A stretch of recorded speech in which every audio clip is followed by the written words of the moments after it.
Your life is about learning for the rest of your life. We also need more people that maybe have values and ethics, and younger people to get involved in politics, so that they maybe do start to take us in the right bring way. Innovation. You know?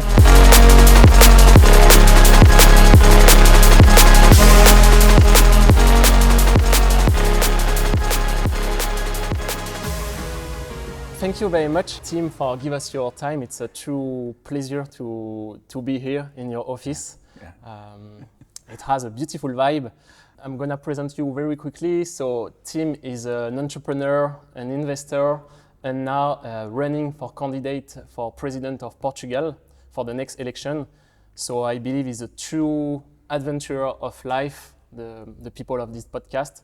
So thank you very much, Tim. Excellent. Thank you to have me on the adventure of life. It is an adventure, so good.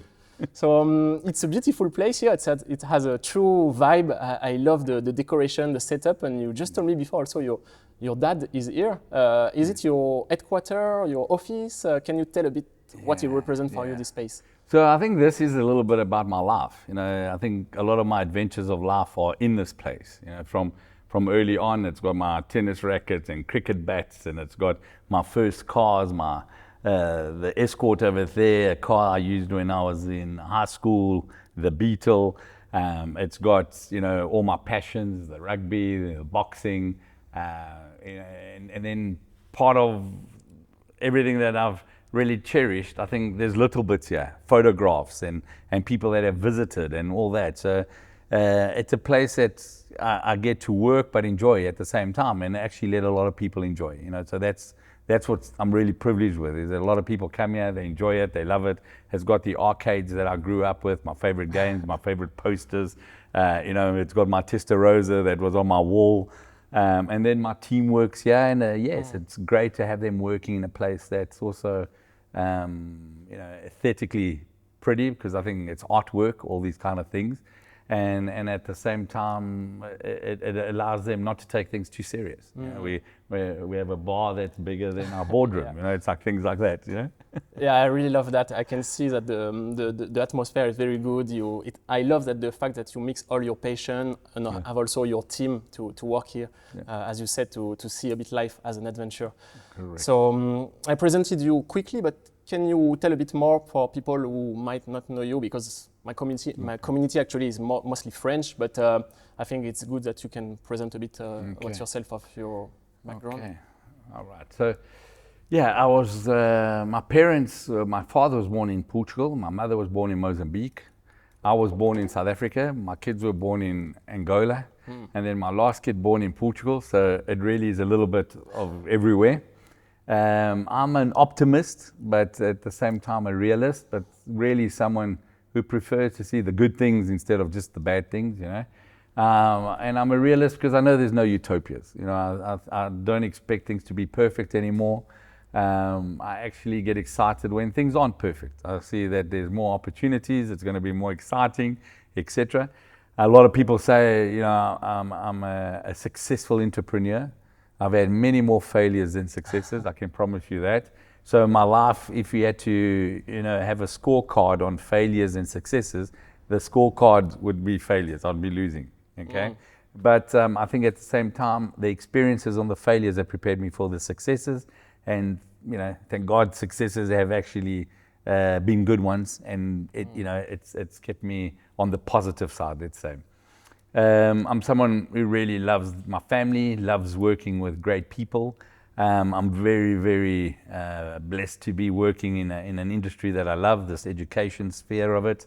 I do want to make a difference. I prefer not to complain and rather to try and help become a solution to the problem. And this is the reason I'm a candidate for the Portuguese presidency, because I believe Portugal can do so much more and can actually go out into this world and really make a bigger impact than we're currently doing.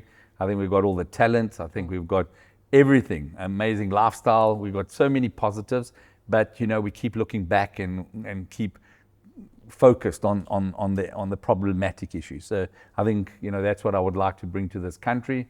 My heart is very big. I love South Africa. I love Angola. I love Mozambique. I love Portugal. So I'm lucky to have a big heart.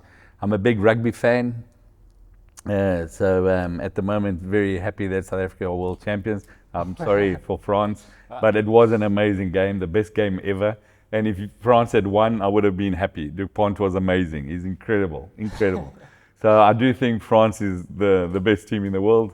But like I said, with my, the scores, unfortunately, the scores, even on failure, sometimes you are up and you win. So it's what happened. So for next time, maybe. Next time. And then I do believe that life is an adventure and we've got to grab it with, both hands and do everything we can, because we will be dead for a long time. So you might as well enjoy, your time being alive. Yeah. You did a perfect resume of exactly what I try to share in this podcast, like the time and the adventure. Yeah. And actually your optimism and your positivity, let's say, where do you think it comes from? Is it from your education, from maybe, I don't know, South Africa? Or maybe I think, when you come from Africa, you either got to choose if you're going to be a victim or if you're not going to be a victim. And I think I chose very early on that there's no use being a victim. Being a victim, you have to wait for others to impact your life. And if you choose not to be a victim, you impact your life yourself. So I decided early on that I would do my best to impact my life and become, obviously financially independent. So at least I could have a life that I'm choosing. I think, I love to live by example. So even if I'm having a bad day, I try not to show I'm having a bad day, because I need my staff to see that, you can have a bad day, but not two, So I work on that. And I'm also, I love bringing an example to my kids. So I try to show them, that life is a lot better if you stay positive, if you help others, things come back, and if you open doors, more doors open up for you. So I've never really been trying to get ahead of others. I've just been trying to go forward myself, and many times, I go forward, others go forward, and it's a good feeling. Yeah. Okay, but you mentioned a bit earlier that it's interesting. You said you have many failures. Can you expand a bit on it? One or two failures, big failures you had, and how did you overcome them? Yeah. Look, I think one of my biggest failures was very early on. I had a huge success with a business, that I started making beer, and it was growing. And when I got married, I was super well off in life. And then about a year later, I got crushed by a big brewery, and I could no longer sell my beer. And, it went from being this amazing business to zero. And really because of my ego, because I really thought I would not be crushed. And I really thought that one day I'll buy the big brewery, and it didn't happen. And I think that, that was a great lesson to learn early on, because I didn't ever want that feeling again. And it taught me about being humble, and it taught me about working with others. I think, I've never really owned a business just myself. I've always done things in partnerships. I've always done things with synergies. I've always brought in a lot of stakeholders. So, I bring in community, I bring in our staff, I bring in, our clients, our suppliers, to try and be part of the success of something. Okay. So I'm quite old school on things like that, and I think that's what it taught me on that failure. Then obviously there's been other failures. Every time you sort of, a business doesn't work, or a partnership doesn't work, or you need to fire someone. It's, I see it as a failure, because, I didn't get the best out of them, because they must have some talent, but it didn't work. But at the same time, it's a tough decision, because you also don't want to keep going on, because it's not fair for them, it's not fair for you.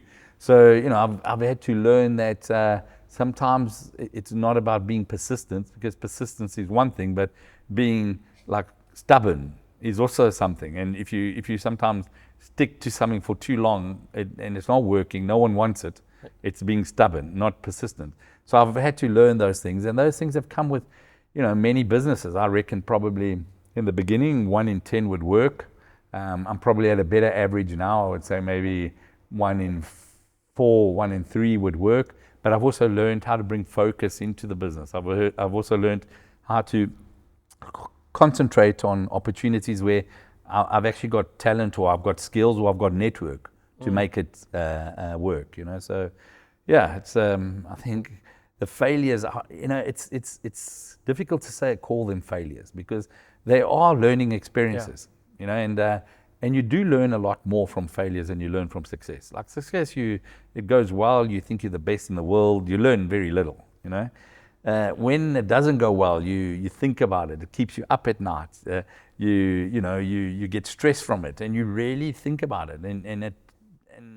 And it's almost a habit then to get out of it again and trust again and go through it again. You know, because sometimes things don't work because of other people. Sometimes you might even have an idea that's too early. It's ahead of its time. You know, and it's just not fair because someone will do it a year later and it'll work. So yeah, I've learned not to regret. You know, there's not one failure that I can say in my life that I would say, oh, I wish that hadn't happened, because I've learned from it, and I think I've become stronger and better. You know, because it really is, and nowadays you can actually learn things every day. You know, Yesterday I had a meeting where I said, listen guys, I'm coming to this meeting, but I'm just going to listen. I don't want to say anything, and you know, because I really wanted to learn from them. They had experience. And that's good, because many times, you know, you think that you're stupid if you don't just listen.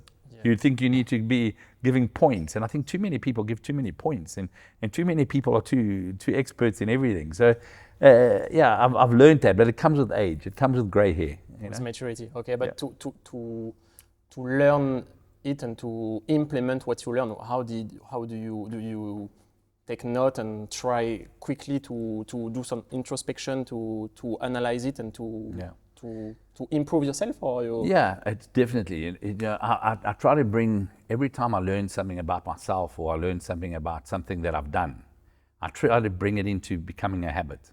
Okay, so almost like, you know, when I used to be like everybody else, and I'm not being arrogant saying that I'm not like everybody else now, but I'm going to say I used to be like everybody else, and when something went wrong, I would stay thinking about it. It used to hurt. It used to really get me disappointed. It used to bring me down. Now I've got a habit that if something doesn't go well, I quickly put it behind. Okay. I start looking forward. I start looking at the next opportunity. I start getting involved in something else that needs my energy. And it's a habit to get ahead and to move forward. I really, you know, this habit of not becoming a victim, not saying, oh, it always happens to me. And no, it's not. It happens to everyone, you know. If you go out in the rain, you're going to get wet. Everyone gets wet. The rain doesn't miss anyone. And you've just got to, you know, choose to be like that, you know. But it's difficult because we've also become softer. You know, we believe that we deserve everything. Everything needs to go well. Everything, nothing can go wrong. You know, it's not true. You know, if that happened, we'd never build character. We'd never build perseverance. We'd never build who we are, and we would also never know who we are. And we would actually all be very boring. We'd all be very, you know, one-sided. And I think that life, all these difficulties and that make us more interesting. That's when I think the best paintings are made, when the best stories are written. When after a long time, if you've failed and you've tried, you know, lots of the best businesses are started with people in the average age of 45 and plus. You know, so it is what it is. And I think that we read one story and we think everybody has got a startup and does an exit by the age of 20. It's not true, you know. It's very rare. And I think we need to start becoming more open-minded and understanding that sometimes getting out the comfort zone is going to hurt, but then we've got to choose that, okay, it can't hurt forever. It can hurt for a little while and then move on, you know? Yeah, it's very, very interesting. Also the way of making it a habit quickly. And obviously we will talk after about learning in your academy. But I think many people watch videos on YouTube or do some training, coaching, but they don't execute and make it a habit quickly after it. So very interesting too. No, I think you are your biggest coach. You know your weaknesses. There are things you know about you you'll never tell anyone. So you know them. I think you need to motivate yourself. I think, you know, I normally say you need 3 things. You need to be physically fit, you know, do some walks. You don't have to be a triathlon, but you need to be in decent shape. I'm a bit out of shape now, but I'm getting there. And then you need to be emotionally strong, in that you know how to get emotionally strong, because you know who are those people that are good for you. How do you stick around with those people? How do you spend more time with those people who love you? How do you spend more time with those people that support you and give, so that you can grow? They say you the average of the 5 people you spend time with. So spend time with great people. You also know that in emotions, if you spend time with bad people or with zombies or vampires, it's going to be bad for you. So stay away from them. And you know that, you also know that sometimes you have to make certain decisions to move on in life, and they are difficult. They're not easy, but only you can do them. Everyone can tell you, but only you can do them. And then obviously it's the mental side. And the mental side, how do you get stronger? Well, by getting more skills, watching more YouTube videos, doing some extra courses, reading. All those kind of things make you mentally stronger because you're more prepared. And when you're more prepared, your mental is stronger, you've got good people around you, your emotions are stronger, and then if physically you're okay, you're in a good space to do good things, and I think a lot of us forget that, and we're wanting others to do it for us, but only you can do it. Yeah. You've got to lead yourself. Okay, yeah, thank you. I completely agree with that. Yeah. That's also what I try to share in my book and so. You said you wanted, when you were very young, to be financially free. What step did you do for that, or what did you do to become financially free when you were already younger? I've never chased money, but I wanted to. My family didn't have a lot of money. I grew up in a limited household money-wise. Okay. It had a lot of time and love for me, but it didn't have a lot of money. And I think that was actually good because it made me go after getting some financial freedom, which is money, but it never lacked having love and time for me, so that was good. I think when I started wanting financial freedom, what I wanted was a new tennis racket when I was playing tennis. So I came up with an idea of how to make money to get that. And then it was to, start scuba diving. How would I make money to get scuba diving? But I'd sort of make projects to get something done. Like a goal, to have a goal. A clear goal, like goals. And then I started to understand, well, if I don't need to ask people for money, and if I've got money, I can travel. If I've got money, I can buy a Land Rover and drive and go into amazing places. And that's what started to happen. I started seeing money as it allowed me to have experiences. Okay, yeah. It didn't actually drive me to have less experiences because you can easily go that way. You can become so obsessed that you chase money that you actually do nothing else. And even if you're doing something else, you feel like you're missing out because you're not making money. I've actually never had that. I've always just wanted to be comfortable. And if I'm comfortable, I can do a lot of other stuff. I also went through different phases in life. I went through a phase in life where I just needed to cover my needs, and I got that done. And then, you go through a next phase, which is your greed.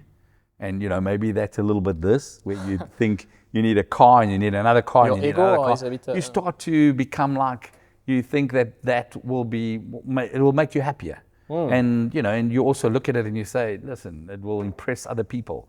And it will make other people look and say, wow, look how successful he is, Yeah. But I got over that. I haven't bought cars. I haven't bought cars for probably 12 years now.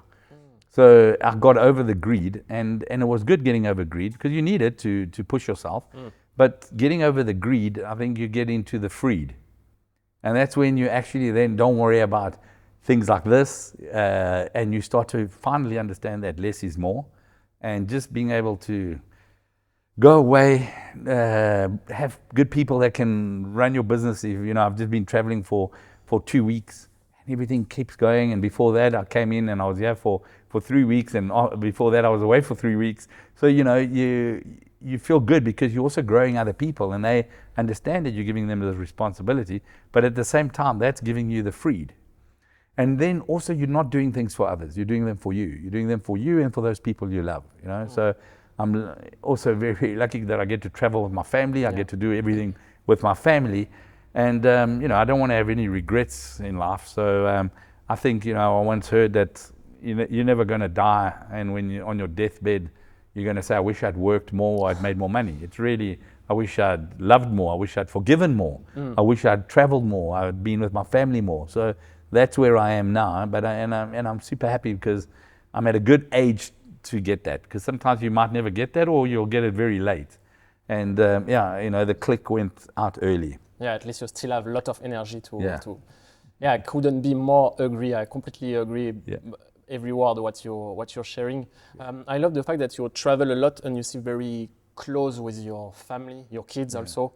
I meet many people. They say when you have kids, you cannot do anything. You cannot travel more. You can. It's difficult. How did you manage? Because you travel, I think, for a long period of time with your family. How did you? I think you miss out on so much if you think you can't do that, you know, because it's a lie, you know. I look at my kids, I think they're my best friends, you know, so why not travel with your best friends? Why not become closer to them? Why not leave these experiences in them? You know, this is, for me, I'm not just traveling and I'm giving them education. Like I'm taking the, you know, charge of their education and giving it to them. When we went on the Trans-Siberia through Russia, Mongolia, China, and then we did, you know, Vietnam and Malaysia and Thailand and then Japan, Singapore, Australia, New Zealand, Canada, and got back here, you know, that's education. They saw people, they stayed in people's houses, they traveled on trains and camels and horses and boats and planes and cars and buses. Amazing. You know, that's education. And when I look at my kids and I see how open-minded they are and how they're not fearful of the world, but they understand that, you know, people are different, but in the end, many people want the best for their kids, you know, so they're in the same boat as everyone else. I think, you know, that's a privilege that I give. And I think it is a bug. I think once you do it once, you start planning your next one and you start planning your next one, you know. You know, we've already planned now for next September. We're doing the boats in France. We're doing 2 weeks on those bottes, you know, where you go on those baths, like those along a river, and it goes at 6 kilometers an hour, and you relax. Like the Péniche? You go along the river and you visit. So I'm taking my parents, I'm taking my in-laws, and I'm taking my kids, and that's an amazing experience because, you know, I picture us buying baguettes and bottles of wine and talking and fishing slowly, and you know, and it's again experiences. You can't learn this, you know, and I think it's very, very important that if you're a parent, you don't see your kid as a handicap. It's not a handicap because you're going to do these things and they're going to learn, but they also teach you so much. They ask you so important questions, you know. I remember one of the questions my son Titus asked us when we were having a barbecue in New Zealand in the middle of nowhere. He told me, "Dad, you know, I've got a friend who's so rich. He's got like a helicopter, he comes to school on a helicopter and it's really amazing. He's super rich." And I said, "Listen, I'm richer than him." And my son was like, "What do you mean, Dad? You're not richer than him. He's like really rich." So I said, "No, I'm richer than him. Look at us. We've taken 4 months already going around the world and I didn't have to work. Your friend, Dad, can't even give him 10 days and he's got to work. That means he needs money more than us. So we're richer." You know what I'm saying? I love and that. I think that's what you learn from your kids as well, you know, because you see what they see and they can easily go the wrong way. You know, before we had our grandparents and we had all this wealth of people around us. Nowadays we don't, and we sort of leave our kids with social media and say good luck. You know, social media is not helping us. How's it going to help our kids? So we do need to become their friends. We do need to become, you know, very involved in their lives because even if you think you're making a mistake, it's not a mistake. You'll learn from it, they'll learn from it. And as I said, you know, my parents, they didn't have the financial, stability, but they had time and love, you know, and when I got that, I learned so much from them. You know, I learned so much. It gave me values, it gave me ethics.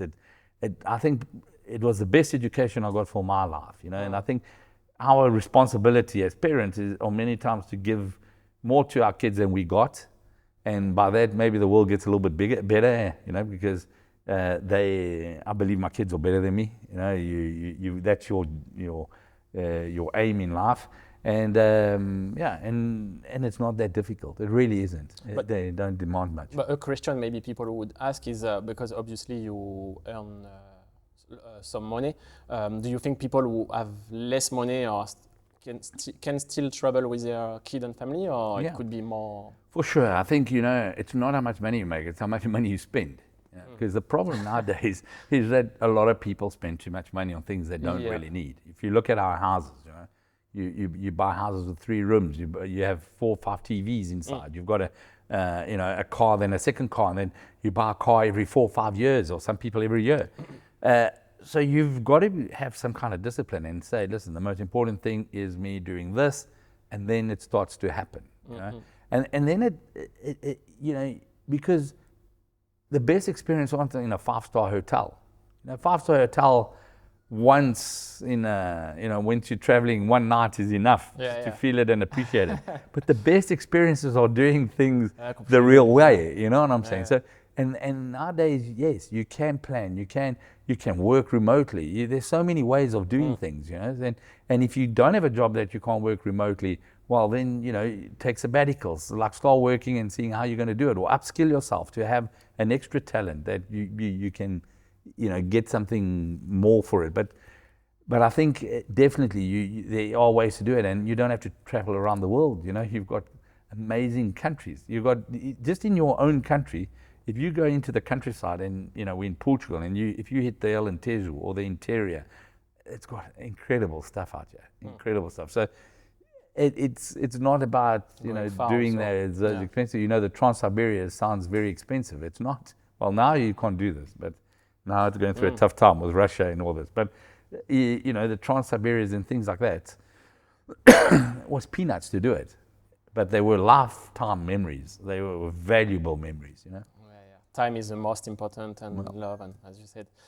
Okay, very interesting. Completely agree with it. And so after. I can see in your eyes that you love what you're saying and so on. So that's why maybe you created and motivated you to create a Brave Generation Academy. Yeah. But maybe before telling what is it exactly, can you tell a bit? What did you came back from South Africa in Portugal? I mean, sold your first company, and can you expand a bit on the journey between? Yeah. So I came to Portugal from Angola. I've still got a business in Angola.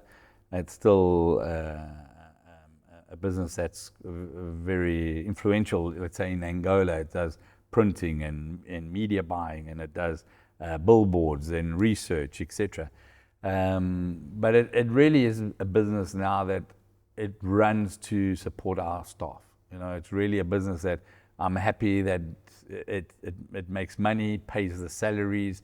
It doesn't go into debt. It's a business that it's actually difficult for me ever to sell it, because I'm worried what would happen to staff that's been with me for 20 years now, So I'm content with it, and I've got an amazing team that runs it, etc. Coming to Portugal, I started investing in startups and try to get things like that going. Again, it's tough. It's a very tough market. Startups, they don't all make it. And when I started, it was 2008 and 9 and 10. It was tough periods of time. But I got into farming, and the farmings are still going. We still do raspberry farming down in the Alentejo, in Zambujeira. We did some exits with some energy companies. And then obviously, we were also lucky enough to get involved in hotels. So I've got some hotel interests and building, immobiliario, property development. Property, okay. But, those things were fine, but they weren't what was going to make me happy. And slowly I actually started to get out of everything and just spend more time on doing things I enjoyed. And the one thing I really, really enjoyed was the education side, like you mentioned, And starting Brave Generation Academy again came from a need for my own kids. We got back from traveling the world, and by going back into a traditional school, I just felt like it wasn't fair, putting them back from 8 till 4:30. They stuck in that whole system where everyone's the same, uniform, bells, holidays at this period, etc., etc. Like a zombie, a bit. Like a zombie, and it's not the real world anymore. The real world now, learners and young people are so amazing. They're so amazing. Yet we're trying to put them in these boxes and trying to make them all the same. And they're not. They're watching different YouTube videos. They've got different interests.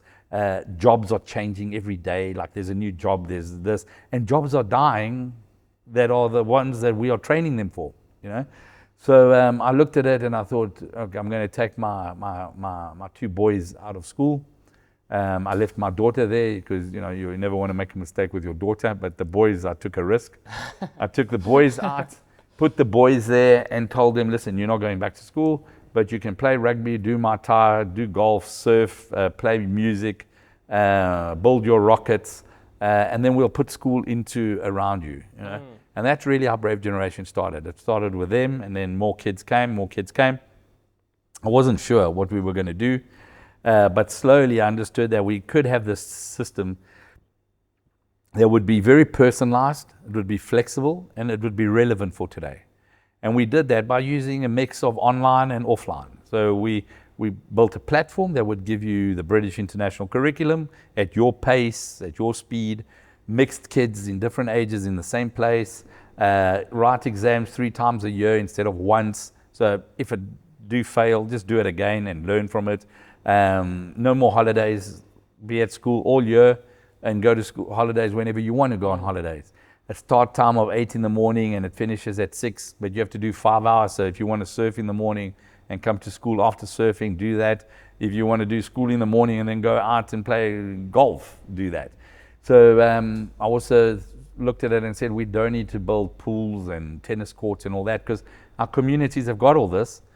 And yet we like try to build it again and then keep it closed and they keep it closed. No, so we started to plug into the community. We started getting learners to work in the community, to work at vets, at architect offices, at lawyer offices, etc., to start experiencing the real world out there. And then we started to give learners accountability. We explained to them, okay, if you work at this pace, you'll finish here. If you work faster, you finish here. If you work slower, you finish over here. And the learners started to understand, okay, well, then it's in my power to do what I want. If I get more confident, I'll go quicker, etc.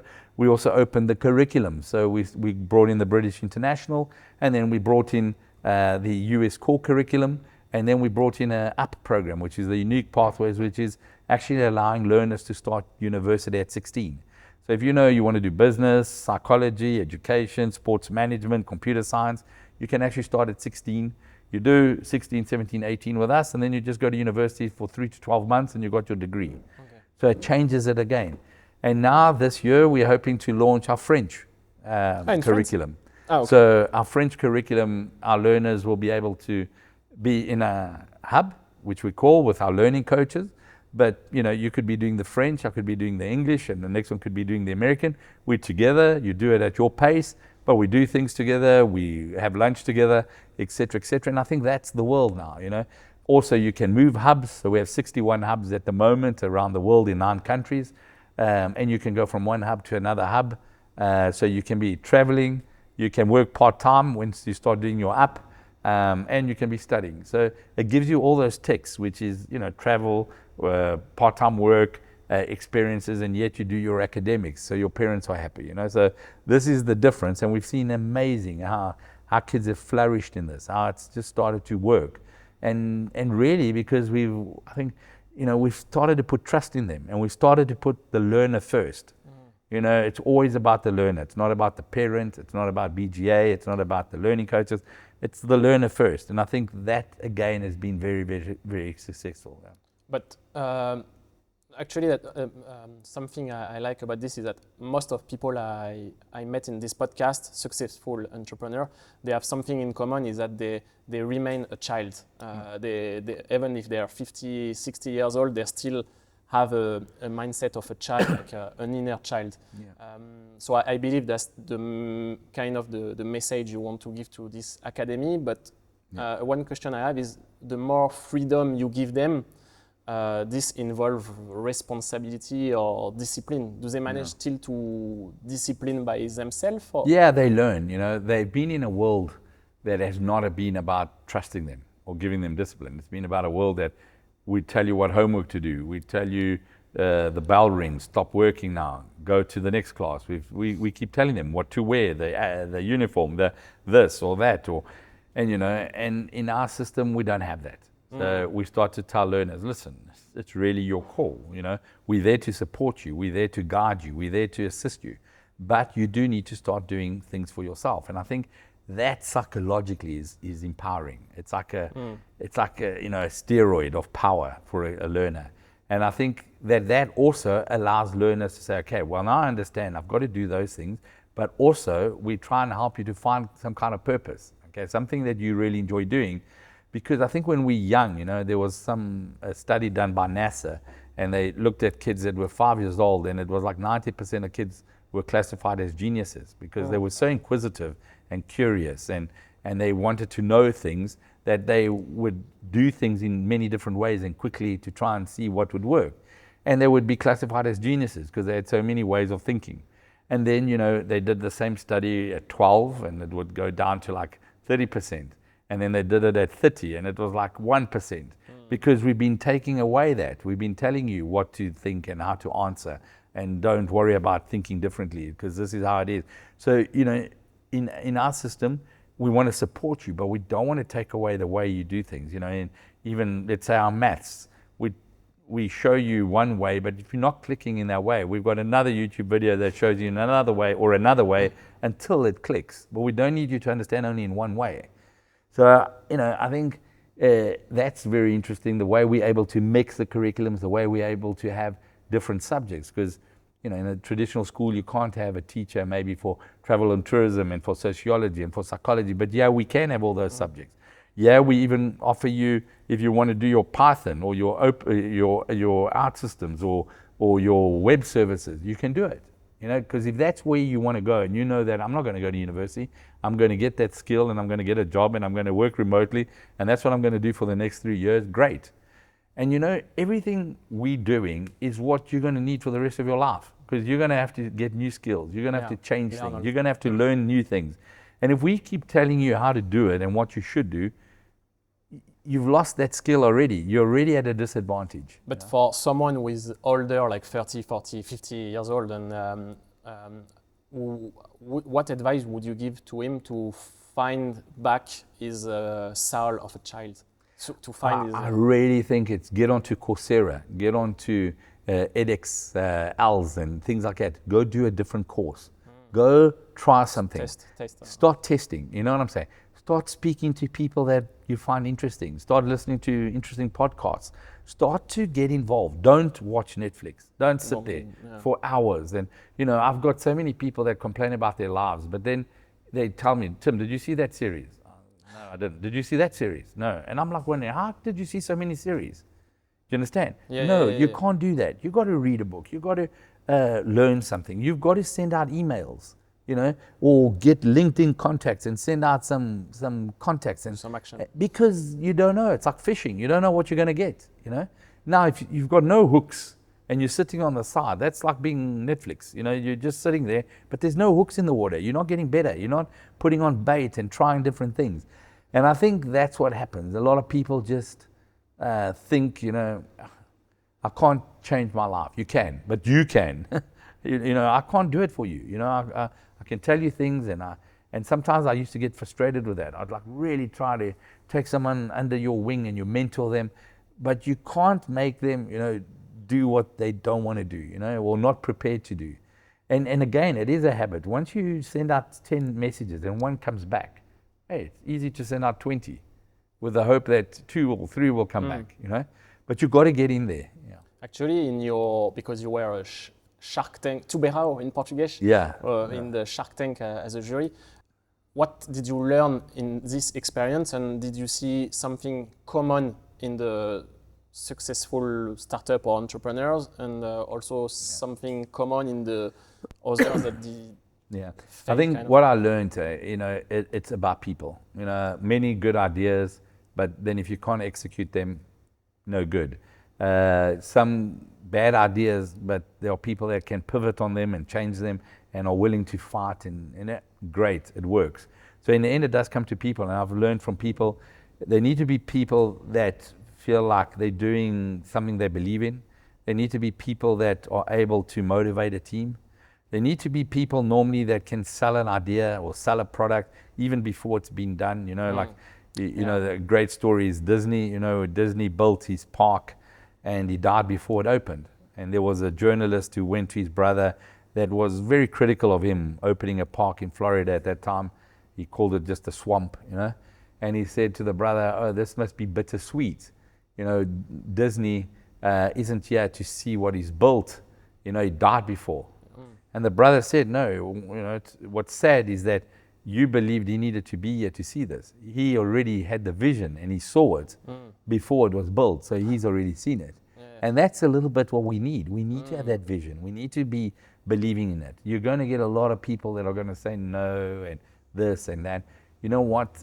You've got to stay focused, stay online, working and doing the thing, because things start to happen, And I also believe the more you believe in it and the more you do it, the more professional you become in it, the more doors open. You start getting invited on to do a talk. You get, synergies start happening, etc. And many people quit before that happens. Many people just say, oh, okay, it's not working, I'll give up. And there's a tipping point, that Malcolm Gladwell's book, The Tipping Point. There is tipping points. And sometimes many people quit just before the tipping point happens. Yeah, but you have to know exactly, as you said in the introduction, stubborn and persistent. You talked quickly before launching your academy about real estate investment. What does that represent for you? Do you still do it? What do you think about real estate in general? So I didn't want to do things that I really think are going to be beautiful and are going to be useful, So I've now, I did a project in Cascais that was very successful. We set up a beautiful hotel in Ericeira. Okay. We now got a project in Ericeira that's going to be really something special, where we want to bring you back to, let's call it the Californian way of life, because Portugal is very much lifestyle, and it does feel very much like California in the surf and all that. So we want to bring in a very simple caravan kind of feel into it, and you will love just sitting there and just looking out and seeing your surfboard and seeing your kids run past and just enjoying it. We've got that. We've got a project that's smaller, little apartments, but a more of a lifestyle area to mix up with. But you use your apartment really to sleep, tiny, but then you're there with great people in a co-working area with a lovely coffee shop, etc., etc. So differences like that. In Alentejo, we're looking at something that's totally off grid, and it's a hotel that's totally off grid. It supplies its own water, its own power, and you get to enjoy some of the most beautiful views and walk some of the most beautiful lands and do ballooning and doing whatever you want in a really special place. So in property, I believe that I would love to make an impact on mass living. Let's call it on low cost living. I really would. Co-living or low cost, so it would bring in co-living, lifestyle living, etc., where you get less square meters, but you get a lot more life. Experience. Exactly. And I'm hoping that bureaucracy in this country, in Europe, because it's becoming very bureaucratic, really a lot of bureaucracy, will start coming out the way. Because that's what's making life more and more expensive. The time we take to do a project, when we program it to do it in 2 years and it ends up in 5, everyone who's going to live there or use it is going to pay for that.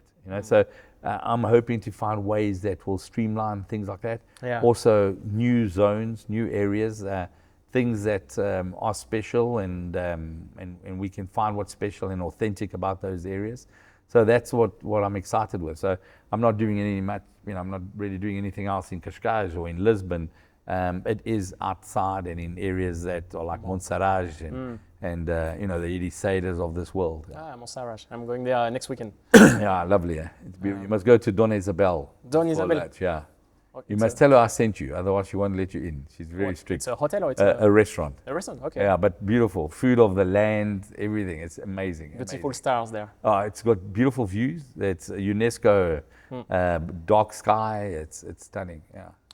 Okay, yeah, we'll go. And so for the real estate, do you have a dedicated real estate team internally? Is that support you? Yeah, so I'll do some of the meetings that need me. Yeah. But I'll work on the big idea. But on the detail and all that, I've got a team that operates all that. And that's, I think, also a bit why I'm able to have a lifestyle, is that I've got good people that are much better than me, more talented than me, doing things, and I add where I can and where I think I'll add value, but then I get out their way and let them work, you know. Yeah, amazing. But that's also what I try to do, because we are building a platform for democratizing lifestyle real estate also. Yeah. But to be able to do what you do, you have to either earn money to pay the team, or to find a way to surround yourself to be able to be over the business. Look, you know, as I said, I also don't do things alone. So I take some partners, we get going, you know, and then obviously it goes from a project to I'm not great with banks, you know, I've never really, you know, in Africa it's difficult to sometimes get banks to support you, and startups, it's never great with banks. So it's always, I think my projects aren't massive and really, you know, these massive projects, because I've never been good with banks. So I actually stay within my, you know, I would say my comfort zone in that, because at least I know, you know, that what I'm doing, it's controlled, you know, in property. Okay. Yeah. Okay, very interesting. So coming back to your Brave Generation Academy, I think it's a very great transition to what your next goal of, I mean, trying to present yourself to become President of Portugal, because for me, education is one of the most important pillars of politics of the country. So is it one of your main reasons why you want to candidate for? Yeah, no, definitely. You know, Elon Musk says, you know, changing education is more difficult than landing a man on Mars. And I really believe it, because I've experienced it. It's like so many closed minds, so many, you know, our grandparents, their parents, our parents, we went through this normal schooling and the way it should be. So once I understood that we've actually impacted education and we're impacting education, I thought, you know, I'm not going to be that person who speaks about the country and about politicians and how bad it is, etc. I thought I've got to get in and start to do something positive and start changing the mindset of Portugal and the Portuguese. I think our campaign is all about Portugalidade, you know, thinking on being proud to be Portugal, inviting people to experience Portugal, encompassing them, knowing that yes, there are things we can change for the better, but it doesn't make us less Portuguese or anything like that, or less Portugal, but actually more Portugal. It's okay. We were brave 500 years ago. We went out into, you know, we conquered the world. We did all these things. Explorers. And now we need to do it in a different way. You know, we need to be this, I believe, like we need to be the center of the world again. You know, where we bring in the AI companies, we bring in people like yourselves that are doing good things and are growing things. Come here, this is where we can do it. But we do need to have a mind change where we make it more simple, where we definitely also start to understand that, you know, tax systems influence where people live nowadays. Yeah. And we're competing globally. So we can't make stupid decisions. We can't do that. And we also not going to change Portugal and make Portugal better by trying to, you know, take from others to give to others. We actually need to create for all, you know. So it's that kind of a feeling. And I was a bit, you know, I was getting disillusioned with Portugal a few months back. And I was actually in Cape Town, and I was getting onto the plane to fly back to Portugal. And I was like, Portugal, I'm going to get there. It's going to be this. It's all these scandals. It's issues and issues and issues. And I told my wife, I think I'm going to do another 2 weeks in Cape Town. You know, at least, you know, I get things done. Retro, yeah. And then my wife said, no, don't worry. Once you get on the plane, you'll be fine when you land. And then on the plane, I decided, no, I'm not going to be fine. I'm going to start making things better. And that's when I decided to do my candidacy. That's when I put out my memorandum of what I really think Portugal should be thinking and doing. I think we need a vision for Portugal. Yeah. It's very difficult. I ask Portuguese people, what's the vision? You ask politicians, what's the vision? There is no plan of what is our vision. Where are we going to compete? Where are we going to improve? How are we going to take away homelessness, take people away from these minimum salaries, etc. Well, you know, we don't have a vision for these things. So our vision needs to be attract more international companies, more talent. They will create more wealth. Salaries will increase. We need less bureaucracy. So we can build some more houses so at least more people can buy houses, because it's supply and demand in the end. You know, if there are no houses, prices go up. We can blame everyone for that, but in the end, it's got to be this, you know, our systems. There's 17 licenses that we need to be able to start building a house. How is that any good? You know, we digitalize things that maybe we don't even need to digitalize. We need to get rid of them. You know, we've got laws from 1940 that we have the web internet nowadays. You know, less is more. Yeah, less is more. We need to really think. You know, think and get rid of stuff that we don't need. And I think we need to think out the box. We've got issues where, you know, we've got to start seeing people that want to work longer in life. We are living to 100. Maybe there are people that want to work until they're 75. They don't have to retire at 68. But why do they still need from 68 to 75 pay Social Security? Maybe they don't need to. If they're not taking Social Security, maybe they can just get the salary and the company doesn't have to pay Social Security. They can get more money. There's ways of doing things, you know. And I think we don't think of basic ideas to make Portugal better. And I think it's not just the Portuguese thing. It's at the moment the whole world is sort of stuck in like this, you know, it's almost like we've lost common sense, you know, and we're trying to be so inclusive of everything that we're actually dividing everything. And we're blaming everyone without saying we're blaming, but we are. Everyone's getting blamed for everything that's wrong, you know. And I think it's time to start having a plan, start making a few little changes that when you look a year later, it's made a big change, you know. And that's how we did it with education. We took away the holidays. We took away this teacher, and we put the teacher in the background, and we put the learning coach to motivate on the front. You know, we made it more exams. So it's all these kind of things that I think by changing a few little things, we'll also get, you know, we'll start to flourish as a country.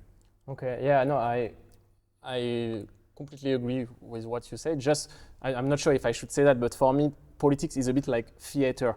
It's not that I'm very optimistic and I believe in it, but I feel like, it's theater, and also that in a short period of time, it's very difficult to change things. So I'm not sure. First, no, you're right. You know, like our politicians, they mean nothing to me and even less to you. You know, because, and not just ours. I'm not actually picking on Portugal here. It's globally. Like you look at, you know, you look at the US. You look at politicians everywhere in the world. They mean very little to the people that are supposed to elect them.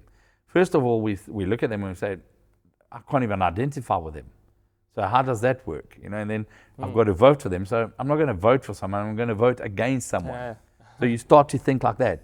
You know, we still got to go vote and take a day and go into a booth and put it on a piece of paper when we can bank on our phones, we can pay our taxes on our phone, but yet we can't vote on our phone. Why? You know, so we need to start demanding more so things start becoming better. We also need more people that maybe have values and ethics and younger people to get involved in politics so that they maybe do start to take us in the right way. Innovation. You know, and I think it's at the moment being a politician is probably one of the worst things in the world.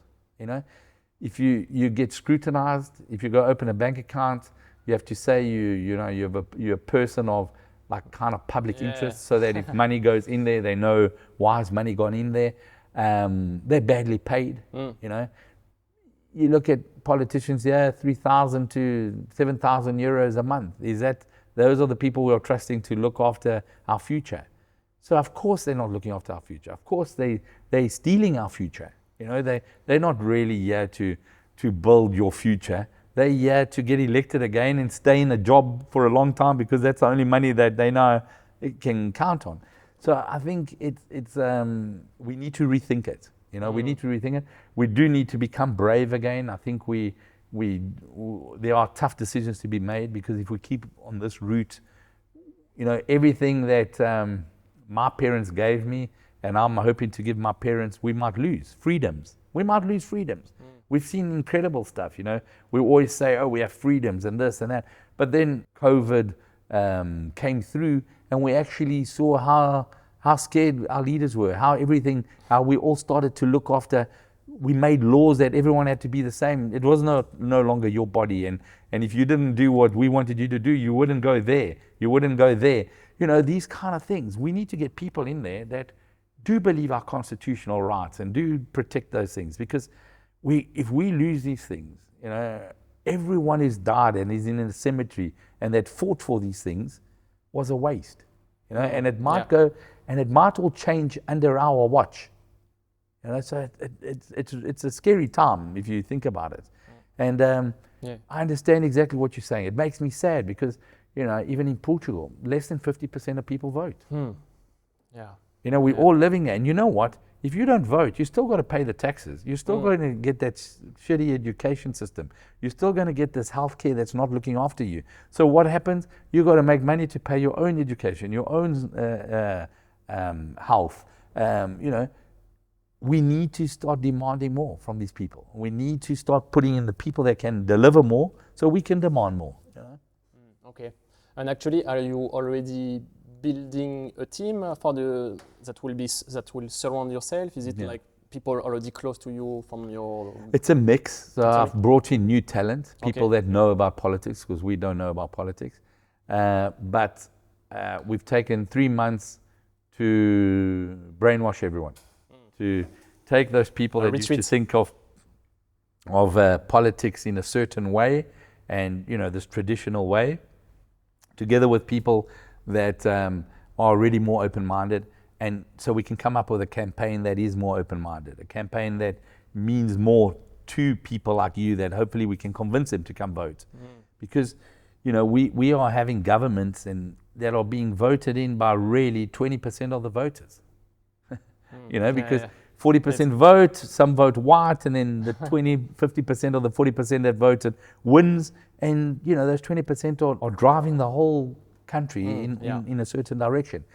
So I'm hoping that we get a campaign that will mean something. I'm an independent, so I've never been in politics, so it wasn't something I was really excited about getting into, but it is something now that I expect to win. You know, like I really want to do it. We got to win it, because it is mission critical. It's very important now. You know, it's becoming more important every day. You know. Okay. I think we are getting close to the end of this talk, which is was very, very nice. Just have a few quick questions that you can answer like in one sentence to end this talk, if that works for you. So what time represents for you? Time. The time. Time is life. You know, the time is the most important currency in your life. You can get more dollars, but you can't get more time. So time for me is my currency. Okay. Any regrets you don't want to have? Nah, nothing. I love them all. This is me. You know, regret I ate a cake for lunch. Hey, it is what it is. Okay.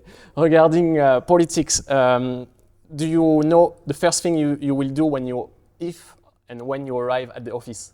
Yeah, I'm going to work on a vision. I'm going to work on a vision together with all parties have got good people. And most parties actually believe in 80% of the things the same. So I want to get those things going and not concentrate on the 20% they don't agree on. But we concentrate on 20% of what they don't agree and we forget the 80. I want to focus on the 80. Okay. And what's happiness for you? Happiness is it's having time to just do the things I love. It's the spending time with family. It's the walking my dog. You know, it's simple. It really is simple. It's not big things. You know, simple things. It's a simple things. Okay. Yeah. And last question, which is the name of this podcast, Adventurer of Life. What's adventure for you? And adventurer of life. What does that mean for you? No, I think the best is still to come in my adventures. So I've got a lot of plans still on my adventures, etc. Only still the beginning. Yeah, it's still the beginning. So I think everything I've done is preparing me for the big things that are coming. Okay, so my adventure is still going on. Thank goodness. I'm very happy with that. And I think, you know, life is what you make of it. I always like to say, you know, for people that are super worried about their lives, there's a beautiful line from the Marigold movie. And it's when they say, you know, in the end, everything will be okay. If it's not okay, it's because it's not the end. So don't worry, just keep doing things. It will be okay in the end. If it's not okay, it's not the end. Not keep the going. End. Keep going. And I think it's a little bit like that. Life is a bit like that. And actually, but last but not the end, Yeah. because you make me think. You said also you read a lot of books. Is there a book that impacted a lot your life? I think a book that I really enjoyed was Marcus Aurelius.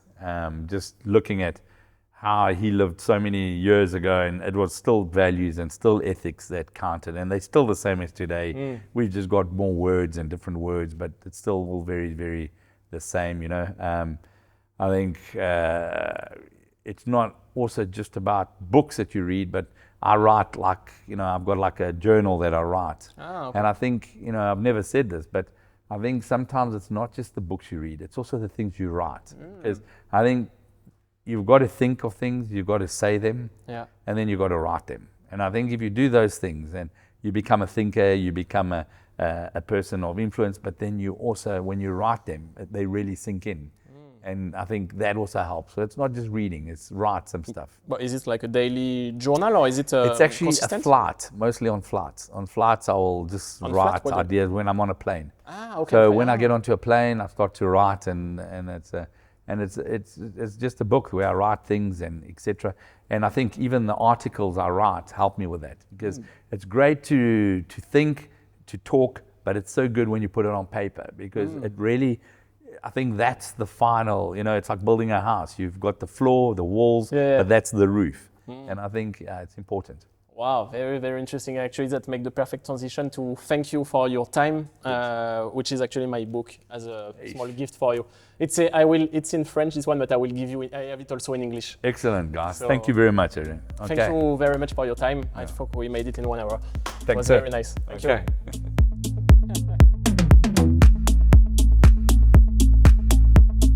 Aventuriers de la vie, c'est le podcast qui part à la rencontre de ceux qui réalisent leurs rêves, prennent des risques et vivent différemment.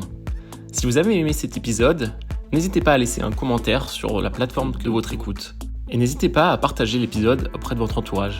Un grand merci pour votre soutien. C'était Adrien Hardy, auteur du livre Financer ses rêves et fondateur de la plateforme ALGAE pour investir dans l'immobilier facilement. À très bientôt et un grand merci. Et n'oubliez pas, la vie est une aventure.